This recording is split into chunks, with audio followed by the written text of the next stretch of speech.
Hello everyone, পূজা লাইফস্টাইলে সবাইকে welcome. আশা করি সবাই ভালো আছো, আমরাও সবাই ভালো আছি।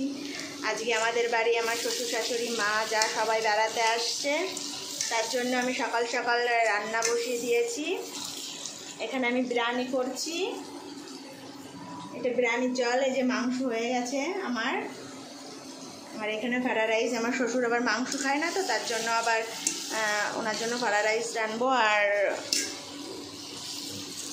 পনিরের সবজি করব।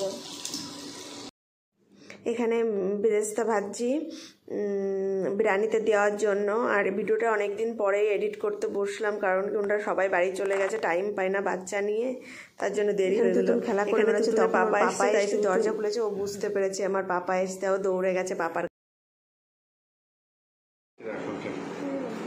মানি প্ল্যান্ট নিয়ে এসছে বড়মশাই, বাইরে গেছিল। এই যে আমাদের ফ্ল্যাট। তুতুন কি করছো? কি করছো তুমি? দুষ্টুমি করছিল তো, একা একা কে কান্না করবে। আর দাদা তো ঘুমিয়ে গেছিল, গুটু দাদা।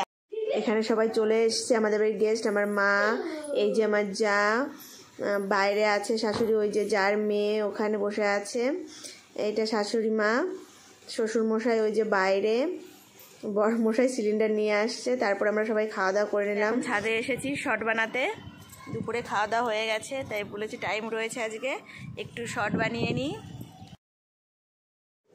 দুপুরে খাওয়া দাওয়ার পরে আর ভিডিও বানাতে পারিনি, দুপুরে খাওয়াটা দেখাতে পারিনি। তারপরে আমরা ছাদে গেলাম সবাই মিলে একটু শর্ট বানিয়ে, সবাই চলে এসেছি। তারপরে বরমশাই গেল বাইরে, ফুচকা নিয়ে এসছে। সমরজিৎ তো ফুচকা খায়নি, ও বিরিয়ানি খেতে বসে গেছে।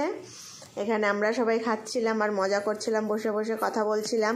ওকে, আমার ভিডিওটা যদি ভালো লাগে তাহলে প্লিজ সাবস্ক্রাইব করে দিও আমার চ্যানেলকে, লাইক করো প্লিজ। বাই বাই, ওকে টাটা। আর এখানে তুতুনও বসে বসে ফুচকা খাচ্ছিল।